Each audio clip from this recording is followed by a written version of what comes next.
오늘은 헌법재판소 판례 사건부에 대해서 아주 간단하게만 알아보도록 하겠습니다.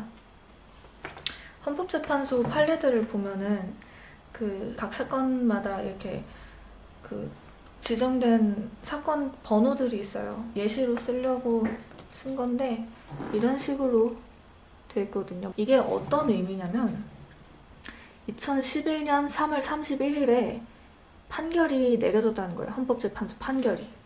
그리고 이 뒤에 2008 헌바 141은 2008년에 접수된 헌바 사건, 헌바 유형에 속하는 사건에서 141번째 사건이라는 얘기거든요. 그러니까 2008년에 접수된 헌바 유형 사건 141번이란 뜻이에요. 이렇게 접수된 사건이 2011년 3월 31일에 접수됐다. 판결 났다. 그래서 이 헌바, 헌마 이런 것들이 있는데 이게 무슨 의미냐. 그것만 알아봐도 이 판결이 대충 어떤 유형의 사건이었는지를 파악할 수가 있거든요. 그래서 알아보자면 헌법재판소 사건 부호, 헌가부터 헌아까지 있어요. 헌가나다라마바 사아. 근데 우리가 가장 자주 볼 수 있는 사건은 아무래도 헌마, 헌바 가 제일 많이 차지하고 보통 헌마가 제일 많이 차지하죠. 우리가 통상적으로 알고 있는 헌법소원 심판이 헌마에 속하기 때문이에요. 헌가는 위헌법률 심판이에요.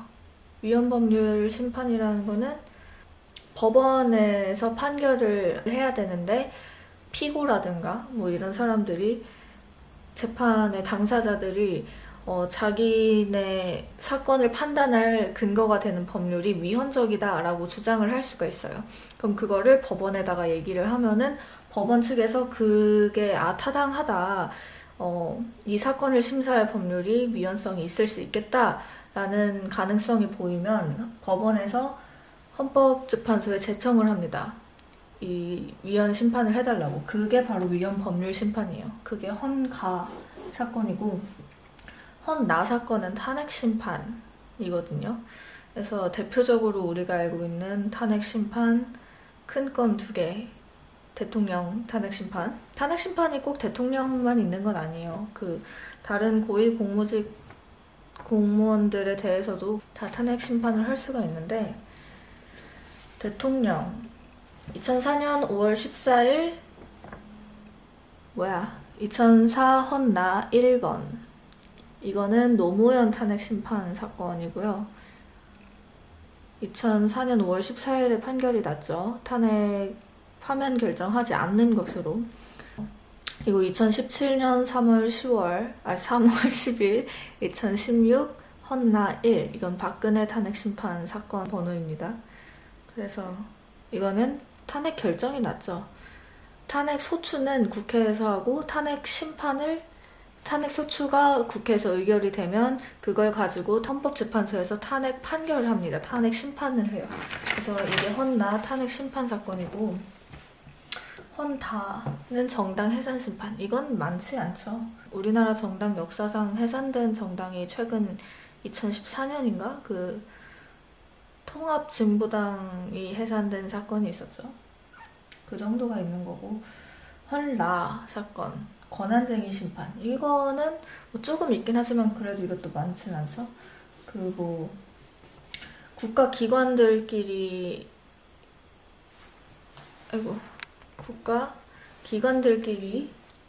권한 분쟁이 있을 때 그걸 다툴 때 권한쟁의 심판을 헌재에 청구를 합니다.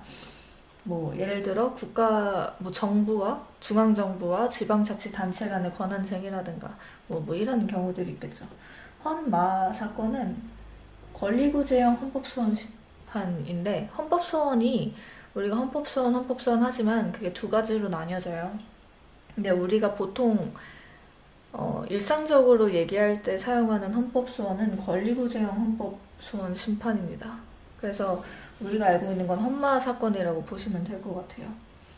헌재법, 헌법재판소법 68조, 제68조 제1항에 의한 헌법소원 심판을 보통 권리구제형 헌법소원 심판이라고 하는데, 어떤 법률이 나의 기본권을 침해했다 하면은 헌법소원을 청구하는 겁니다. 이거는 내 기본권을 침해한 법률이기 때문에 위헌적인 법률이다. 그래서 이 법률은 없어져야 된다. 아니면 뭐 바뀌어야 된다. 뭐 이런 식으로 청구를 하는 게 헌법소원이고요.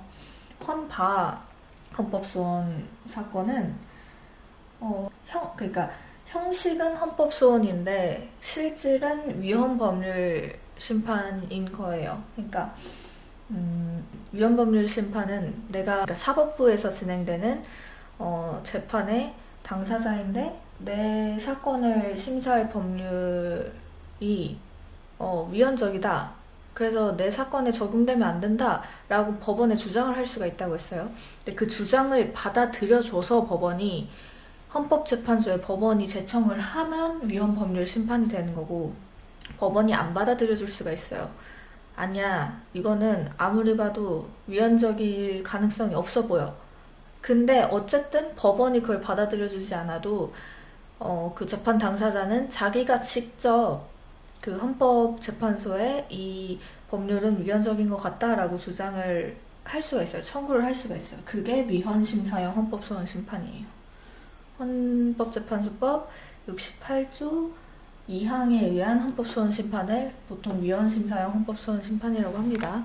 그리고 각종 신청사건의 부호가 헌사라고 되어 있는데, 뭐 예를 들어 어떤 판결이 아니라 뭐 국선대리인 선임을 신청한다든지, 아니면 가처분 신청을 한다든지, 아니면 기피 신청 같은 걸 할 수가 있어요.